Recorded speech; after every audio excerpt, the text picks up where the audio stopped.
Las imágenes de miles de personas, decenas de miles de personas cruzando súbitamente la frontera de Ceuta, un enclave español en el norte de África, han dado la vuelta al mundo y han generado un gran debate en Europa y otras partes sobre el tema de la migración indocumentada. Vamos a platicar sobre el significado, las razones y el significado de estos hechos con la doctora Arlene Ramírez Uresti, académica del Departamento de Estudios Internacionales de la Universidad Iberoamericana Ciudad de México. Doctora, bienvenida al programa, muchas gracias. Muchas gracias a ti por la invitación, un gusto saludarte. Bueno, ¿qué es lo que provoca esto? En España se habla de una resolución del Tribunal Supremo que prohíbe deportar a personas que hayan llegado a lugares como Ceuta por mar, y también de una reciente visita del presidente español Pedro Sánchez a Argelia, país rival, vecino, pero también rival de Marruecos, que habría molestado a las autoridades marroquíes y que habrían dejado de cumplir el papel que han cumplido en los últimos años de contener la migración hacia ese enclave y también el de Melilla. ¿Qué es lo que está pasando allá en el norte de África? Pues mira, pasa que desde hace varios años, a partir de 2021, hubo una crisis muy parecida y que detonó una nueva forma de operar el control migratorio entre Marruecos y España. Como tú sabes, todavía España tiene por ahí una ciudad autónoma, ¿no? Por ahí de 90,000 habitantes, una ciudad pequeña que ha estado en disputa permanente, sobre todo por algunas comunidades de la periferia, y que de alguna manera representa esta puerta de entrada o la posibilidad de la puerta de entrada a través de esta ciudad a España. Y ahí, de ahí, por supuesto, a la Unión Europea. En 2021 hay una crisis migratoria importante, sobre todo genera, como decía, pues una nueva forma de operar. Pero resulta que desde 2021 España ha estado argumentando fallas operativas desde la parte eh, policial de Marruecos, que debía contener, y no solamente contener, sino tratar de acuerdo a los compromisos que se tienen con ACNUR, la Agencia de Naciones Unidas para los Refugiados, y eso ha generado desde 2021 una tensión y una disputa, por supuesto, por el control migratorio. Eh, Se trata de soberanía y seguridad territorial española, pero también de cooperación militar, migratoria en la región y, por supuesto, pues el tema que más preocupa, que es la protección internacional de los derechos humanos, sobre todo cuando se refiere a grupos vulnerables. Bueno, esto también ha generado un debate internacional que ha hecho recordar la posición española sobre Israel y Gaza. Y hay quien ha reclamado que España tenga estos dos enclaves en el norte de África que son colindantes con Marruecos. Hay razones históricas para ello, ¿no es cierto? Definitivamente, y la postura española que ha sido muy cambiante en los últimos 20 años respecto a la migración, pues abre sobre todo el debate respecto a si un Estado, no solamente España, sino cualquier país, tiene la facultad y hasta cierto punto la obligación de controlar sus fronteras, sobre todo en el marco de la cooperación europea, porque no hay que olvidar y hay que compartir con tu auditorio que, bueno, la Unión Europea como conjunto tiene políticas migratorias que favorecen el derecho humanitario a la migración.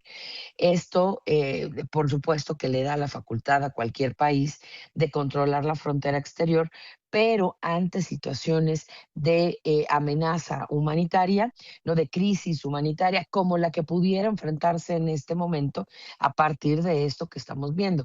No se declara todavía la emergencia humanitaria, pero por el número de personas y sobre todo por lo que ha estado ocurriendo desde hace 5 años, esta región es altamente vulnerable y pone entonces en conflicto, digamos, o en controversia la postura que tiene España frente a otros conflictos migratorios alrededor del mundo y la intermitencia en la misma postura interna del gobierno español respecto a la migración. Este conflicto, esta situación tiene la posibilidad de provocar cambios en las políticas migratorias de la Unión Europea. Ayer la primera ministra italiana, Giorgia Meloni, amenazaba con sacar a España del espacio Schengen que permite un movimiento sin controles migratorios entre 29 países europeos. ¿Puede dar lugar a cambios así? Sí, por supuesto, sobre todo si más de 3 estados se retiran del Código de Fronteras, Schengen, entonces tendría el Parlamento Europeo que retomar el código, reajustar la política migratoria. Estos 3 estados, según el Código Europeo, tienen que ser estados con altos índices de migración, pero también que tengan un compromiso con otros mecanismos internacionales. Y resulta que tanto España como Italia son parte de esos otros mecanismos como los mismos de la ACNUR. Entonces, esto podría representar que, bueno, aunque esto de entrada o de facto no significa la reestructuración de la política fronteriza exterior de la Unión Europea, sí podría, por supuesto, eventualmente llegar el asunto al Parlamento, revisar el código de fronteras y a partir de ello hacer cambios en la política migratoria, sobre todo porque hoy, como tú lo sabes, el péndulo ideológico no es ajeno a Europa y los gobiernos más hacia la centro derecha están buscando a partir del control migratorio y de las políticas migratorias nacionales, pues reducir la incidencia de migraciones masivas que ha tenido Europa en los últimos 20 años. Doctora, me gustaría hacerle algunas preguntas más. Tengo que hacer una pausa comercial obligada. ¿Me puede esperar un par de minutos? Sí, por supuesto, con mucho gusto. Gracias. Regresamos para seguir conversando sobre el tema de Ceuta. Volvemos en un momento. Esa es imagen, no le cambie. ¿Cómo para qué? Ya estamos de vuelta en la primera emisión y estamos hablando sobre el tema de Ceuta, que ayer pues vivió unas imágenes que dieron la vuelta al mundo con una invasión de decenas de miles de personas que llegaron a ese enclave español en el norte de África, un enclave español que, como le decía yo, pues es muy pequeño, 18.5 kilómetros cuadrados, más pequeño incluso que la alcaldía más pequeña de la Ciudad de México. Doctora Arlene Ramírez Uresti, académica del Departamento de Estudios Internacionales de la Ibero, eh, es, eh, ¿es espontáneo? Yo sé que es una pregunta un poco obvia, de la respuesta un poco obvia, pero me gustaría conocer la información precisa que tiene usted al respecto. ¿Es espontánea esta estampida de personas, la entrada masiva de personas, o hay algo que lo facilitó y lo dirigió? No, no, no es espontáneo. Hay que tomar en cuenta la misma crisis económica, política, social por la que atraviesa África. Marruecos tiene su propia complejidad social y también su propia complejidad migratoria. No hay que olvidar que a partir de los movimientos políticos y sociales que ha habido en África desde 1980, pues ha habido un reacomodo muy importante del norte de África. Y esta parte también afecta, por supuesto, hay que decir que, bueno, nosotros en los medios y en las redes sociales oímos hablar de muchos conflictos, pero África como continente está atravesando una crisis gravísima en términos humanitarios, no solamente, insisto, en términos políticos y económicos, sino hay una crisis sanitaria y una crisis de educación, etcétera. Entonces, esta tendencia que hemos estado viendo desde el 2020, o que incluso al inicio coincide también con el inicio de la pandemia, ha generado que con mayor intensidad los flujos migratorios tradicionales vayan a estas regiones y comiencen a buscar llegar a Europa por la política migratoria europea también, que ha sido no solamente un poco más relajada en los últimos 20 años, sino que además con términos humanitarios ha de alguna forma facilitado el otorgamiento de asilo. Entonces, eso es lo que ha detonado masivamente. Ahora, este evento en particular del que estamos hablando puede tener una connotación política definitivamente, porque la disputa entre España y Marruecos, que ha sido permanente en términos migratorios, hoy se acentúa por las acusaciones que España hace hacia Marruecos respecto de su operación en la en los órganos de policía militar que deben de tener como, digamos, reciprocidad y cumplimiento de acuerdos bilaterales de control migratorio. ¿Es coincidencia que esto haya ocurrido el 30 de julio, día en que en Marruecos se celebra la ascensión al trono del rey? No, no, tú sabes que en política nada es coincidencia y que, por supuesto, los sentimientos, la visión nacionalista es algo que está llegando a todos los países. En mayor o menor medida, es parte de este péndulo ideológico del que yo hablaba hace rato. O sea, Marruecos y África no están exentos tampoco de estos péndulos y de estos grupos nacionalistas que de repente buscan recuperar territorios o que buscan incluso sanar heridas, ¿no? Entre el pasado colonialista y la contemporaneidad.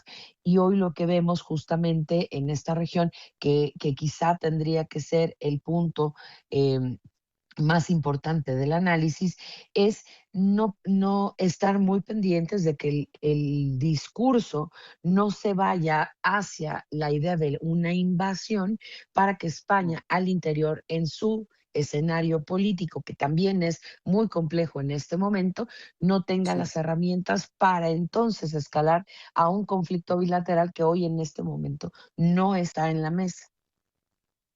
Justo iba a preguntarle sobre el panorama político español. El gobierno, Pedro Sánchez en particular, su esposa, el expresidente Zapatero, han estado en medio de la controversia. Este hecho de Ceuta puede significar la gota que derrame el vaso en cuanto a la permanencia de la actual coalición gobernante en España. Puede ser un factor determinante porque la derecha, la centro derecha y los grupos ultraderechistas en España hoy están tomando la narrativa migratoria como un tema fundamental para su voto duro. Entonces, por supuesto que esto podría detonar un movimiento político en España. Hay que ver cómo se va desarrollando, sobre todo lo que creo que es más importante observar, es esa narrativa sobre la invasión. Si empieza a introducirse esa narrativa en la política española, muy seguramente va a haber fuerzas políticas que aprovechen y que capitalicen esta narrativa para poder entonces dar la última estocada a este gobierno español tan controvertido que hoy tiene tantos cuestionamientos, no solamente de sus contrapartes políticas, sino de la misma población que cuestiona el grado de desarrollo y de crecimiento económico que ha tenido España respecto al resto de Europa. Se resiste Sánchez a convocar elecciones, dice que va a esperar a que termine la legislatura. ¿Este hecho de Ceuta podría precipitar una decisión? Por supuesto, podríamos ver un escenario muy parecido a lo que vimos en el Reino Unido, ¿no? Incluso con un partido que no respalda al jefe del gobierno español y que presiona para no perder capital político y de alguna forma pues llamar a elecciones antes de que termine la legislatura, que no sería extraño en el caso español y que por supuesto podría abrir la puerta a una transición política anticipada. Bueno, pues creo que es muy interesante todo lo que está sucediendo. Tengo solo un minuto, le voy a hacer una pregunta final porque es algo que uno lee mucho en las redes sociales. Dice muy sencillo que España le entrega a Marruecos Ceuta y Melilla y con eso se resuelve el problema. ¿Con eso se resuelve el problema?